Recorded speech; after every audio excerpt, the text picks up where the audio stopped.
Saint Martin দখল হয়ে যাচ্ছে, মিয়ানমারের আমাদের সার্বভৌমত্ব, আরে মিয়ানমার নিজেই নিজের অস্তিত্ব টিকে রাখতে পারতেছে না, সেটাই ওর নিজের রাজধানী দখল করা মানে রক্ষা করা নিয়ে ব্যস্ত।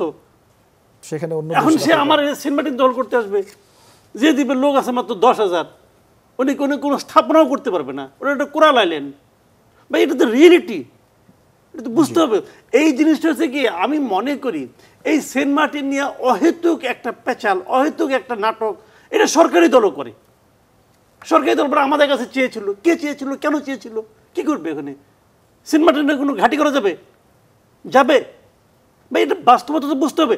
যেখানে ভবন করার নিষেধ করে দেওয়া হয়েছে এখন, সেখানে আপনি কি ঘাঁটি করবেন ভাই? তো এখন এইটা হলো কি জানেন, সবার মধ্যে একটু জুজুর ভয় ছড়িয়ে দেওয়া।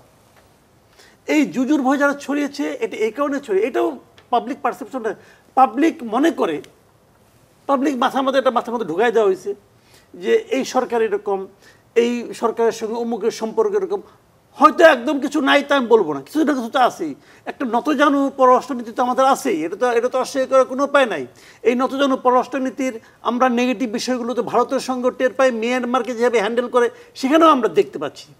এগুলি কোনো মানে মেরুদণ্ড সম্পন্ন দেশে এরকম হওয়া উচিত না, সেগুলি মানি। কিন্তু সেগুলি মানার পরেও সেন্ট মার্টিন দখল হয়ে যাবে, এই হুজুগগুলি যখন কেউ তুলে, আমি মনে করি তার মধ্যে একটা মতলব আছে। এগুলি একটা মতলবী কাণ্ড, এটা আমার বিবেচনা, আমি এভাবে ভাবি। সেন্ট মার্টিন, হ্যাঁ আমাদের কিছু সমস্যার কথা আমি বলি আপনাকে। ওই দিক থেকে গুলি আসছে, সেই গুলিটা কেন আসছে এটাও আমরা জানি। যে বিদ্রোহীদের বিরুদ্ধে ওরা গেছে, বিদ্রোহীদের বিরুদ্ধে গুলি চাচ্ছে, ওরা পাল্টা গুলি ছাড়ছে, এইগুলি আসছে যে ঠিক আছে।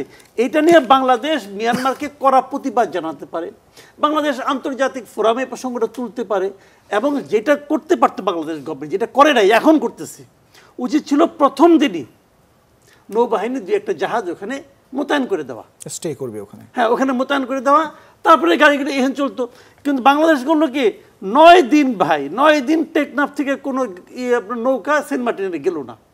তো এই আতঙ্কটা তো সাধারণ মানুষ কত বুঝে, এটা তো সাধারণ মানুষের মধ্যে বাংলাদেশ গভর্নমেন্টে ঢুকাই দিয়েছে রে ভাই।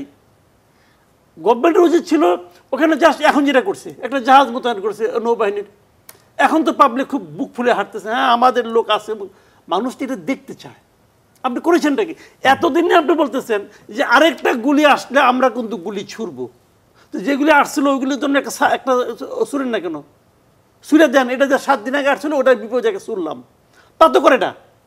তো এইগুলি হলো কি, দুই দিকে আমি মনে করি সমস্যা আছে। তবে সবচেয়ে বড় অন্যায়টা এখানে যারা করছে, যারা প্রচার করেছে, সোশ্যাল মিডিয়া হোক অথবা অন্য কোনো মিডিয়া হোক, যে আমাদের সেন্ট মার্টিন দখল হয়ে গেছে, ওরা দখল করে নিবে, এইগুলো করে মানুষের মধ্যে একটা অপতথ্য, মানুষের মধ্যে একটা গুজব ছড়ানোর চেষ্টা করেছে। আমি মনে করি এটা অন্যায় করেছে।